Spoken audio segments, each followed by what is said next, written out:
natural. Tropa mo yun eh. Ganun talaga, mas chill.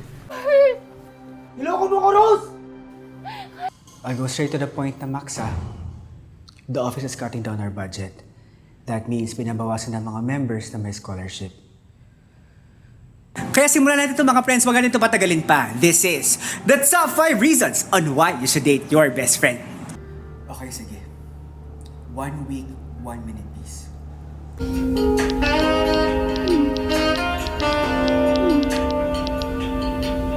Yang hirap-hirap kaya mabuhay nang wala ka.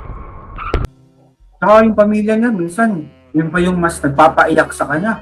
Kumakahingi, parang araw-araw may bonus. Pinatunayan niya yung hindi ko kayang mabuhay pag wala ka. Kaya ako, isasama kita dito sa binuo kong mundo. Hindi ka na makakaalis sa isip ko. Dito.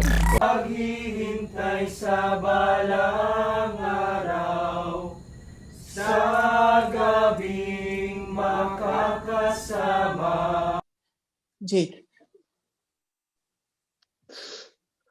you've always been good to me. Mga palitan ng good morning. Paalalahan ng kumain na akala mo parang ulyanin.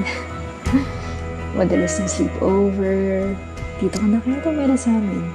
Simulan na natin mag-live-in. Charing. Hindi ko pa afford ang singsing. Masaya ka. Masaya nga ako. Masaya ka. Masaya nga ako. Masaya ka. Masaya nga ako. Masaya ka. Masaya ako. Puwet ba yan? Puwet? Sa mga daliri mo, puwet ba yan? Puwet? Anong puwet? Puwet mo. Inaamoy mo ba yung puwet mo sa mga daliri mo kapag nagkakamot ka? Tom? Meron ka bang... Tom? Naririnig mo ako? Okay ka lang? Sorry, pagod lang. May inayos.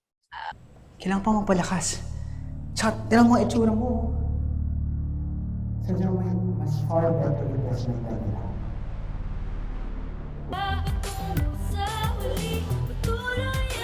Tom, pag dumating si Christine, ano sasabihin mo?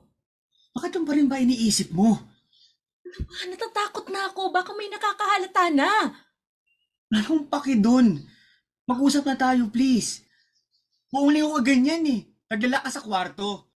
Yung boxers na iwan ko dyan. Naiintindihan naman kita eh. Pero sana ako din. Naiintindihan mo rin. Tagal na natin. Tinatago mo pa rin ako.